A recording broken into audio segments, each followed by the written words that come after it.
کہنے کا مقصد یہ ہے کہ امام کی متابعت ضروری ہے، ضروری ہے۔ اگر آپ امام کی متابعت نہیں کرتے ہیں تو ایسی صورتحال کے اندر ہماری نماز نہیں ہوگی۔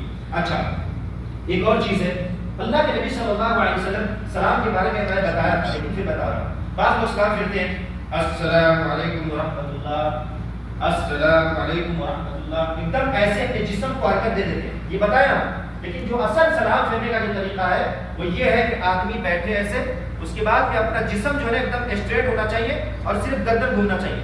السلام علیکم ورحمۃ اللہ، پورا سلام دائیں جانب ہونا چاہیے۔ كان رسول الله صلى الله عليه وسلم يسلم عن يمينه وعن يساره السلام عليكم ورحمة الله حتى يرى بياض خده، یہاں تک کہ اللہ کے نبی صلی اللہ علیہ وسلم کی سفیدی دکھائی دیتی ہے اور رخسار کی سفیدی۔ تو ہمیں کرنا کیا ہے؟ السلام علیکم ورحمۃ اللہ، یہ گردن بالکل اسٹریٹ ہونا چاہیے، سمجھ رہے؟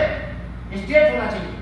السلام علیکم ورحمۃ اللہ، السلام علیکم ورحمۃ اللہ۔ اب بعض لوگ کیا کرتے ہیں؟ السلام علیکم ورحمۃ اللہ، یعنی سلام پورا سامنے پھرتے ہیں، اس کے بعد پھر سر کو گھما لیتے ہیں۔ نہیں، سلام بالکل اپنے دائیں طرف پھرنا ہے، اس کے بعد بالکل اپنے بائیں طرف پھرنا ہے، ایک دم کیسے؟ السلام علیکم ورحمۃ اللہ، السلام علیکم ورحمۃ اللہ، بالکل اسٹریٹ۔ اور ایک طریقہ اور ہے جو غلط لوگ کرتے ہیں، کیا کرتے ہیں؟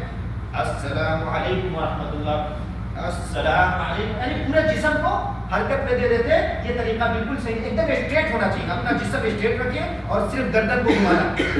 اس کو گھمانا ہے، یہ منڈی گردن کو گھمانا ہے، گردن صرف ہونا چاہیے دائیں طرف اور بالکل سلام دائیں طرف ہونا چاہیے، قبلہ کی طرف نہیں۔ بعض لوگ قبلہ کی طرف آدھا سلام پھرتے ہیں، پھر اس کے بعد میں آدھا سلام دائیں طرف، نہیں، پورا دائیں طرف پورا بائیں طرف۔ بات سمجھ گئے؟ سمجھ بات ہے؟ پورا مکمل طریقے سے کرنا ہے۔ تو یہ طریقہ تھا جو میں آپ کو بتانا چاہتا